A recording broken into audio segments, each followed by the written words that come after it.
कहानी है एक साधारण जोड़े की, जेरी और मार्ज की। एक सेवानिवृत्त बुजुर्ग जो नंबरों का खेल समझते हैं और दूसरी उनकी पत्नी जो हर कदम पर उनका साथ देती है। लेकिन इस कहानी में कुछ खास है, क्योंकि ये जोड़ा लॉटरी खेलता है और केवल खेलता ही नहीं बल्कि बड़ी चालाकी से करोड़ों जीतता है। तो चलिए जानते हैं जेरी और मार्ज की सच्ची और दिलचस्प कहानी को। जेरी मार्ज गो लार्ज।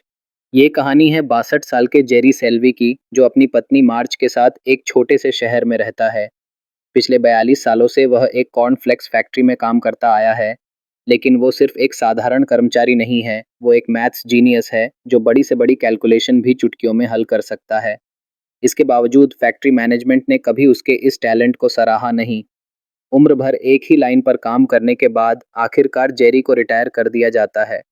उसके रिटायरमेंट पर उसका बेटा और बेटी घर आते हैं और उसे एक फिशिंग बोट गिफ्ट करते हैं ताकि वो मछली पकड़ने जैसे शौक से अपना समय बिता सके। लेकिन जेरी को इन सब चीज़ों में कोई दिलचस्पी नहीं होती। बाहर से भले ही वो रिटायर हो चुका था, लेकिन अंदर से अब भी उसमें कुछ करने की आग बाकी थी। उसकी पत्नी मार्च, जो उससे बेहद प्यार करती है, उसे समझाने की कोशिश करती है कि वक्त के साथ वो इस नई जिंदगी में ढल जाएगा। लेकिन जेरी को ऐसा लगने लगा था कि जैसे उसकी जिंदगी अब थम सी गई है। एक दिन जेरी अपने अकाउंटेंट स्टीव के पास जाता है, जो उसे समझाता है कि उसके रिटायरमेंट का पैसा बैंक में यूं ही पड़ा पड़ा सिर्फ 2% का रिटर्न दे रहा है, इसलिए उसे ये रकम स्टॉक मार्केट में इन्वेस्ट करनी चाहिए जहां 10% तक का रिटर्न मिल सकता है। स्टीव कैलकुलेटर पर हिसाब लगाने लगता है, लेकिन जेरी तो पहले ही दिमाग में पूरा कैलकुलेशन कर चुका होता है। वह तुरंत कहता है कि इस रेट से पैसा डबल होने में 7.27 साल लगेंगे, जो उसके हिसाब से बहुत ज़्यादा है। जेरी स्टॉक मार्केट को एक तरह का जुआ मानता है और अपने मेहनत के रिटायरमेंट फंड को किसी ऐसे रिस्की इन्वेस्टमेंट में लगाने से साफ मना कर देता है जहां रिटर्न की कोई गारंटी नहीं हो। अब रिटायरमेंट के 1 महीने बाद भी जेरी को समझ नहीं आ रहा था कि वो करे तो क्या करे। इस उम्र में कोई उसे नौकरी पर रखेगा नहीं और छोटे से टाउन में वैसे भी ज़्यादा काम धंधे थे नहीं। थक हार कर एक दिन वह अपनी फिशिंग बोट लेकर मछली पकड़ने निकलता है, लेकिन वहां भी उसकी किस्मत उसका साथ नहीं देती। बोट की मोटर ही टूट जाती है। गुस्से में वो अपनी सारी झुंझलाहट उसी बोट पर निकाल देता है। थोड़ा दिमाग ठंडा करने के लिए वो पास के एक स्टोर में जाता है और कॉफी पीने बैठता है। ये वही स्टोर था जहां लॉटरी टिकट भी बेचे जाते थे। वैसे तो जेरी सिर्फ कॉफी पीने आया था, लेकिन आज उसका ध्यान स्टोर ओनर की बातों पर चला जाता है। स्टोर ओनर एक ग्राहक को विनफॉल नाम की एक खास लॉटरी के रोल डाउन रूल के बारे में बता रहा था कि अगर $2 मिलियन के टिकट बिकने के बावजूद किसी का जैकपॉट नहीं लगता, यानी 6 में से 6 नंबर मैच नहीं होते, तो उस इनामी राशि को रोल डाउन करके छोटे छोटे प्राइज में बांट दिया जाता है। इसका मतलब, अगर आपके 3, 4 या 5 नंबर भी मैच हो जाएं, तो भी आपको बड़ा इनाम मिल सकता है। बस यहीं से जेरी के दिमाग में एक आइडिया जन्म लेता है और आगे जो होता है वो पूरी कहानी को पलट देता है।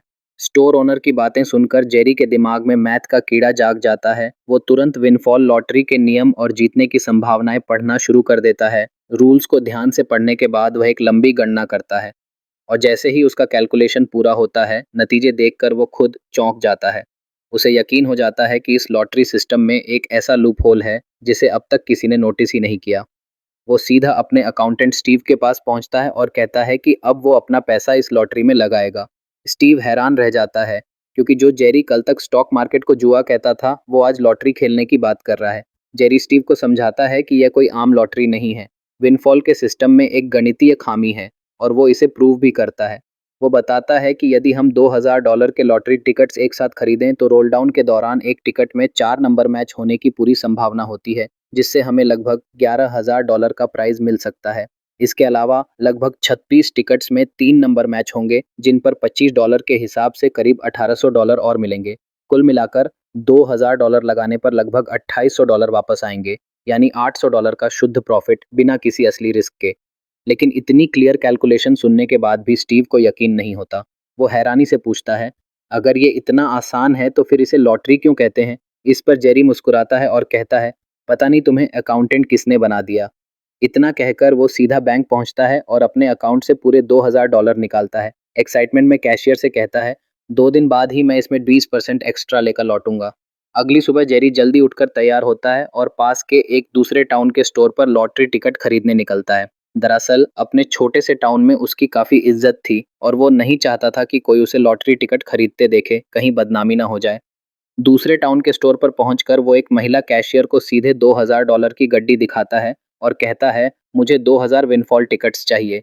पहले तो वह महिला हैरान हो जाती है, लेकिन फिर पैसे लेकर मशीन से टिकट प्रिंट करने लगती है। घर लौटकर जेरी टीवी पर विनफॉल लॉटरी चैनल लगाता है और विनिंग नंबर नोट करता है। अब उसे एक एक कर 2000 लॉटरी टिकट्स चेक करने थे। उसी दौरान उसकी पत्नी मार्च घर का सामान लेकर लौट आती है और जेरी नहीं चाहता कि उसे इस लॉटरी वाली बात की भनक भी लगे, इसलिए वो सारे टिकट्स लेकर घर से बाहर एक स्टोर पर जाकर उन्हें चेक करता है। टिकट चेक करने के बाद जब वह रिजल्ट देखता है तो उसका चेहरा उतर जाता है। $2000 की टिकट्स खरीदने के बाद उसे सिर्फ $1628 की प्राइज मनी मिली थी, यानी उसे $372 का नुकसान हो चुका था। उसकी सारी गणनाएं फेल हो गई थीं और अब वह निराश हो जाता है। शाम को कुछ फैमिली फ्रेंड्स घर आते हैं, लेकिन जेरी अब भी अपने ही ख्यालों में डूबा रहता है। मार्च यह सब महसूस कर लेती है और जब मेहमान चले जाते हैं तो वह उससे पूछती है कि आखिर बात क्या है। जेरी सीधे लॉटरी वाली बात नहीं बताता, लेकिन इतना ज़रूर कहता है कि उसने बहुत कुछ किया, फिर भी जैसा सोचा था वैसा कुछ नहीं हुआ और शायद उसने मौका खो दिया। मार्च को लगता है कि वो अपने रिटायरमेंट को लेकर दुखी है, इसलिए वह प्यार से समझाती है, अगर चीज़ें अभी तुम्हारे हिसाब से नहीं हो रही हैं तो इसका मतलब ये नहीं कि वो कभी भी नहीं होंगी। ज़िंदगी में अगर गुड लक है तो बैड लक भी होती है, तुम्हें बस चलते रहना है। मार्ज की बात सुनकर जेरी थोड़ी देर सोचता है और मुस्कुराने लगता है। वह उसे थैंक यू कहकर कमरे के अंदर चला जाता है। उसे समझ आ चुका था कि अब तक वो भी दूसरों की तरह सिर्फ किस्मत के भरोसे चल रहा था। अगले दिन वह फिर बैंक जाता है और कैशियर को एक सिक्का दिखाते हुए कहता है, अगर इस सिक्के को 1000 बार उछालें तो 60% चांस हेड या टेल का हो सकता है, लेकिन अगर 5000 बार उछालें तो ये चांस लगभग 50-50 हो जाता है, यानी रिस्क कम हो जाता है। वो कहता है, अगर लक को दूर करना है तो सैंपल साइज बढ़ाना होगा। कैशियर को कुछ समझ नहीं आता, लेकिन जेरी अब पूरी तरह तैयार था।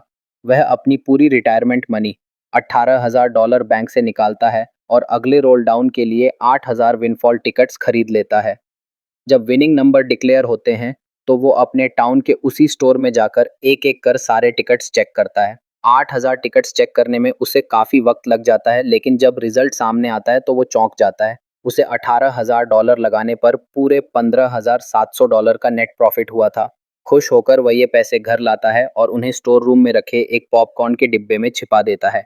उसे डर था कि अगर मार्ज को लॉटरी वाली बात पता चल गई तो वो नाराज हो जाएगी। लेकिन रात को जब मार्ज उससे स्टोर रूम में रखे एक खाली बॉक्स के बारे में पूछती है तो जेरी को लगता है कि वो पकड़ा गया है। फिर वह खुद ही सब सच बता देता है कि उसने विनफॉल लॉटरी में छुपे एक लूपहोल का फायदा उठाकर $15,000 से ज्यादा जीत लिए हैं और साथ ही वादा करता है कि अब ये आखिरी बार था, अब वो लॉटरी में एक पैसा नहीं लगाएगा। लेकिन $15,000 जीतने की बात सुनकर मार्ज हैरान रह जाती है।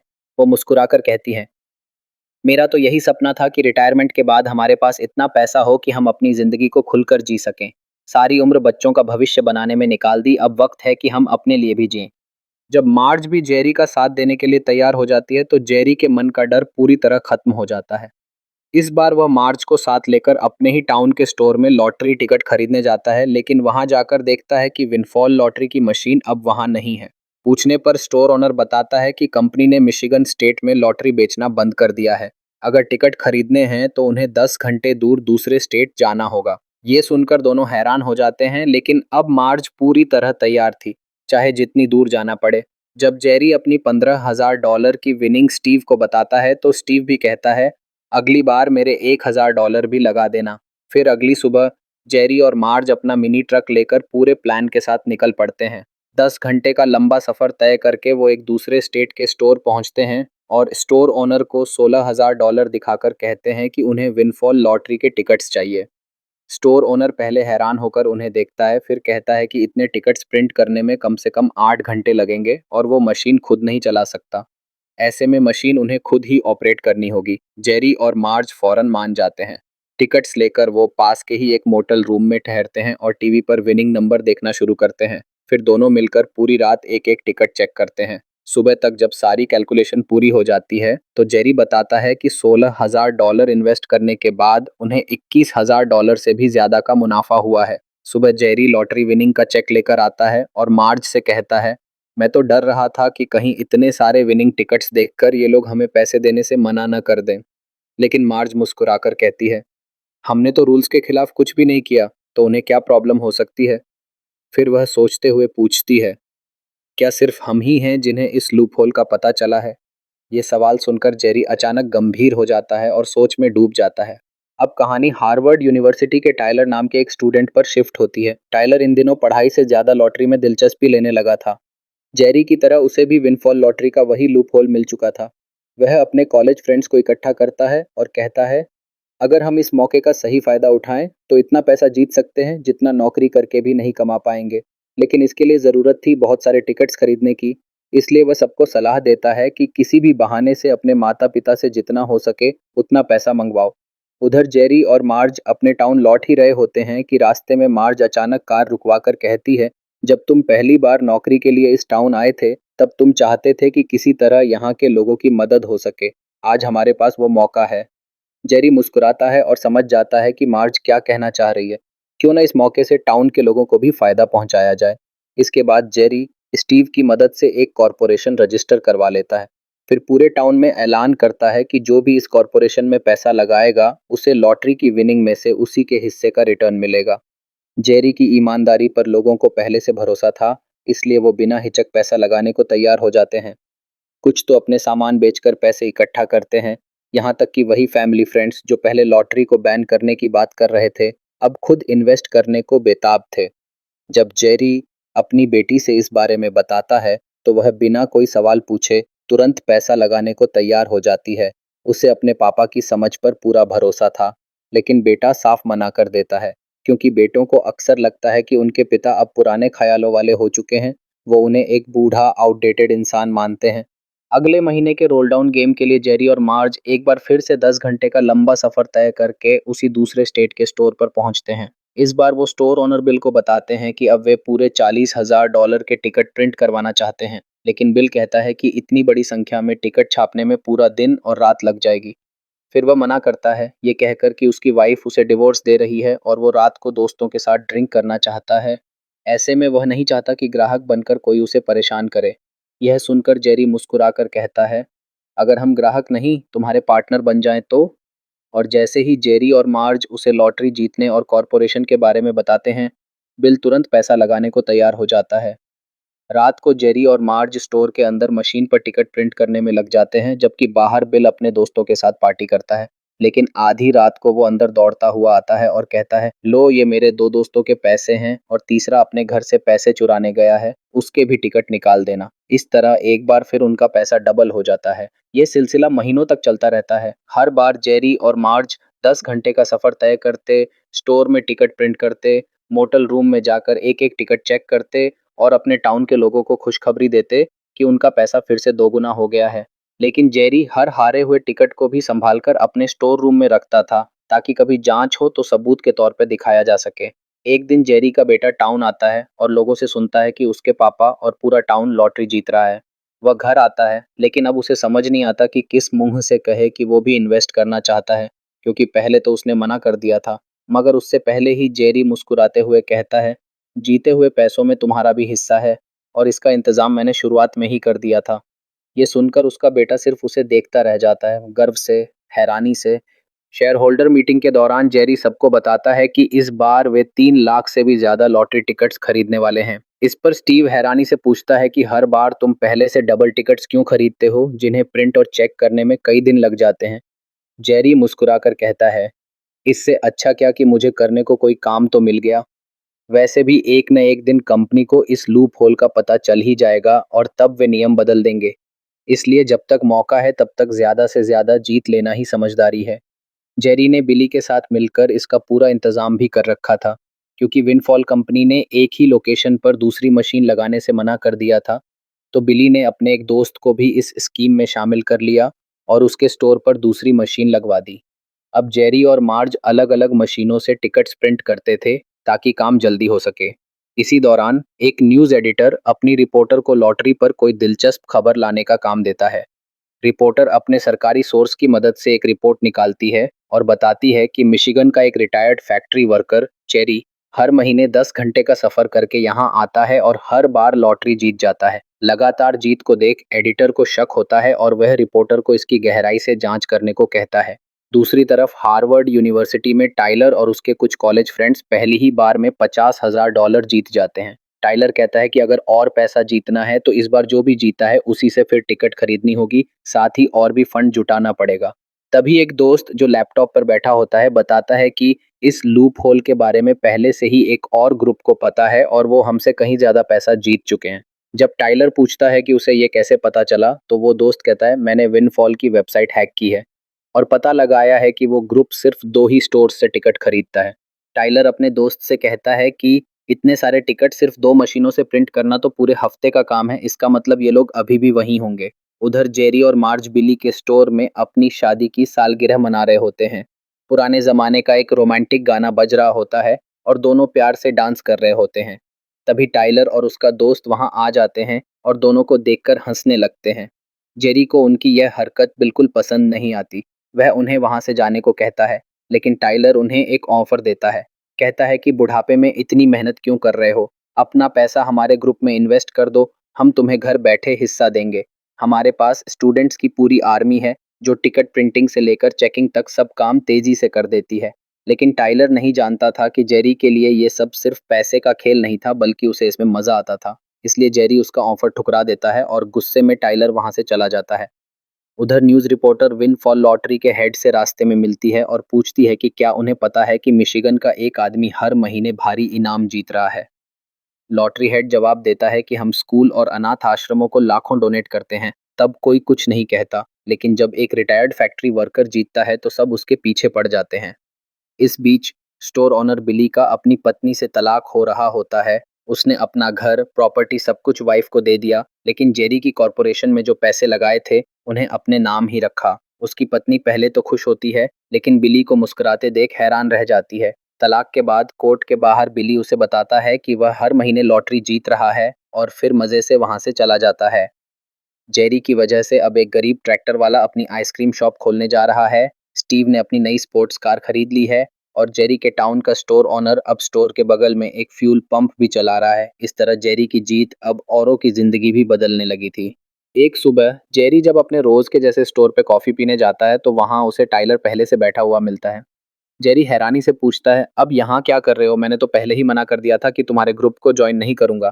टाइलर मुस्कुराते हुए कहता है, ठीक है मत करना, लेकिन अगर अगली बार लॉटरी खरीदी तो हम तुम्हें ऐसी मुसीबत में फंसा देंगे जिसकी तुम कल्पना भी नहीं कर सकते। वह आगे धमकी देता है, हम हार्वर्ड के स्टूडेंट हैं, अगर हम लॉटरी की वेबसाइट हैक कर सकते हैं तो तुम्हारे बैंक अकाउंट और क्रेडिट कार्ड्स तक भी पहुंच सकते हैं और हम वही सब तुम्हारे खिलाफ इस्तेमाल करेंगे। टाइलर की यह धमकी इस बार जेरी को डरा देती है। लौटकर वह अपने टाउन के सभी इन्वेस्टर्स को बुलाता है और कहता है कि कंपनी में कुछ बदलाव हुए हैं, अब हम लॉटरी नहीं खरीद सकते। इतना कहकर वो मीटिंग से बाहर चला जाता है। लेकिन स्टोर ओनर जो जेरी और टाइलर की बात सुन चुका था, जेरी के बेटे को सारी सच्चाई बता देता है।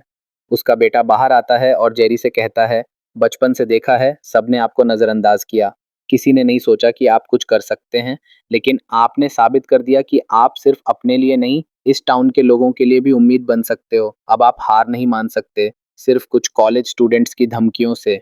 बेटे की ये बात जेरी को अंदर तक झकझोर देती है।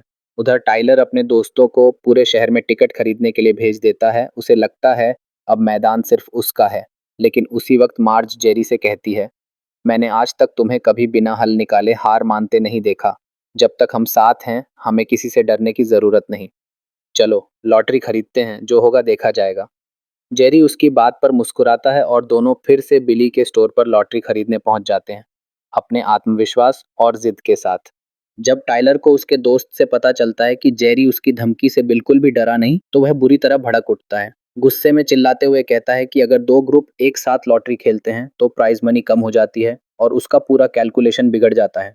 उसका दोस्त उसे समझाता है कि अगर जेरी खेलना चाहता है तो खेलने दो, लेकिन टाइलर अब उसे दुश्मन मान चुका होता है। वह तय कर लेता है कि किसी भी हालत में जेरी को गेम से बाहर करना होगा। टाइलर अपने दोस्त को बताता है कि win fall lottery company roll down तब करती है जब $2 मिलियन के टिकट बिक चुके होते हैं और ये आम तौर पर महीने के आखिरी हफ्ते में होता है।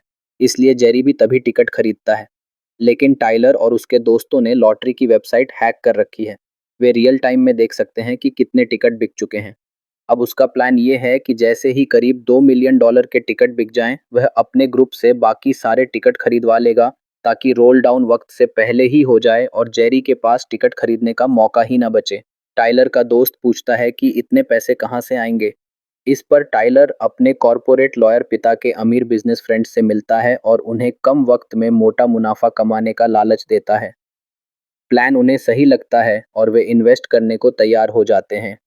अब टाइलर अपने दोस्तों को टिकट प्रिंट करने के लिए अलग अलग जगह भेज देता है, लेकिन इस बार खुद को जेरी से ज़्यादा स्मार्ट साबित करने के चक्कर में वह इतना बड़ा रिस्क ले लेता है कि उसे खुद डर लगने लगता है कहीं किसी और का जैकपॉट लग गया और रोल डाउन हुआ ही नहीं तो उसके इन्वेस्टर्स उसे छोड़ेंगे नहीं।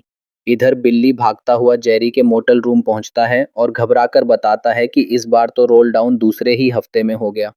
जेरी तुरंत समझ जाता है कि टाइलर और उसके ग्रुप ने सारे टिकट पहले ही खरीद लिए होंगे। उसे पहले से शक था कि वो लोग लॉटरी की वेबसाइट हैक करके हर पल की जानकारी निकाल रहे हैं और अब वही हुआ भी। जेरी सीधे हार्वर्ड यूनिवर्सिटी पहुंचता है जहां टाइलर उसे देखकर अपने दोस्तों के सामने मजाक उड़ाने लगता है। कहता है कि देखो, तुम टिकट तक नहीं खरीद पाए और हम पहले ही जीत गए। लेकिन जेरी उसकी बातों का बुरा नहीं मानता। वो शांत रहता है और कहता है कि वह एक रिटायर्ड बूढ़ा आदमी है जिसके पास करने को कुछ नहीं, इसलिए लॉटरी टिकट खरीदता है। फिर छात्रों की ओर इशारा करते हुए बोलता है कि अभी तुम सबको टाइलर थोड़े पैसे दिला देगा, लेकिन जिंदगी में आगे तुम्हारी असली मदद तो तुम्हारी पढ़ाई ही करेगी। उसकी ये बात सुनकर सारे स्टूडेंट्स शर्मिंदा होकर सिर झुका लेते हैं और जेरी वहां से चला जाता है। बाद में स्टीव और बिल्ली से बातचीत करते हुए जेरी को एक आइडिया आता है। वो मार्च के साथ मिलकर विनफॉल लॉटरी के हेड से मिलता है और बताता है कि हार्वर्ड के कुछ स्टूडेंट्स ने वेबसाइट हैक करके लॉटरी को अपने हिसाब से मैनिपुलेट किया है। जेरी चाहता है कि अब सारी टिकट सेल की जानकारी वेबसाइट पर सार्वजनिक की जाए ताकि सभी को बराबरी का मौका मिले। लॉटरी हेड इस बात को मान लेता है। जब टाइलर को यह खबर मिलती है कि अब कोई भी लॉटरी को ट्रैक कर सकता है तो वह बौखला जाता है, मगर वो हार मानने को तैयार नहीं था, इसलिए फिर से टिकट खरीदने का प्लान बनाता है। लेकिन इस बार कोई स्टूडेंट उसका साथ नहीं देता। सबने अब ठान लिया था कि वे अपनी पढ़ाई पर ध्यान देंगे और लॉटरी के चक्कर में नहीं पड़ेंगे। यह देखकर टाइलर का दिमाग खराब हो जाता है, लेकिन उसे एहसास होता है कि वह कभी जेरी को हरा नहीं पाएगा। इस बीच एक रिपोर्टर को जेरी और टाइलर की लॉटरी जीत की पूरी डिटेल्स मिल जाती हैं। वह जेरी के घर जाती है, लेकिन वहां जाकर जब उसे पता चलता है कि जेरी ने लॉटरी से खुद के लिए नहीं बल्कि पूरे टाउन की मदद की है, तो वो यह बात अपने एडिटर को बताती है। एडिटर यह खबर अगले दिन अखबार के पहले पेज पर छाप देता है। अब लॉटरी कंपनी हरकत में आ जाती है और जेरी व टाइलर जिन स्टोर्स से टिकट खरीदते थे उनके लाइसेंस कैंसिल कर दिए जाते हैं। टाइलर के पिता कॉलेज आकर उसे ये अखबार दिखाते हैं और कहते हैं कि अब बहुत पढ़ाई हो गई, घर चलो। वहीं मार्ज और उसकी बेटी न्यूज़ देख रही होती हैं जिसमें बताया जाता है कि विनफॉल लॉटरी अब पुराने सिस्टम को बंद कर रही है और आज रात का रोल डाउन आखिरी होगा। मार्ज गार्डन में बैठे जेरी को देखती है और कहती है उसके लिए ये सिर्फ पैसे कमाने का तरीका नहीं था, बल्कि अपने टैलेंट के जरिए लोगों से जुड़ने का जरिया था। जेरी चुपचाप बैठा होता है क्योंकि अब उसके पास करने को कुछ नहीं था। तभी स्टीव स्पोर्ट्स कार में आता है और कहता है कि सारे शेयर होल्डर उसका इंतजार कर रहे हैं। रास्ते में जेरी बार बार कहता है कि घबराने की कोई ज़रूरत नहीं, हमने सब कुछ कानून के अंदर रहकर किया है।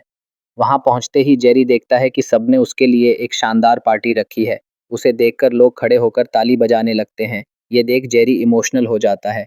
इस बार उन्होंने टिकट नहीं खरीदे थे, लेकिन जेरी का बेटा बताता है कि उन्होंने पूरे स्टेट से एक ट्रैक्टर भरकर टिकट खरीद लिए हैं। ये सुनकर जेरी और मार्ज बेहद खुश हो जाते हैं। फिर सब मिलकर पार्टी का मजा लेते हैं और जेरी और मार्ज खुशी खुशी टिकट वाले ट्रैक्टर की ओर दौड़ पड़ते हैं। और इसी के साथ ये खूबसूरत फिल्म खत्म हो जाती है।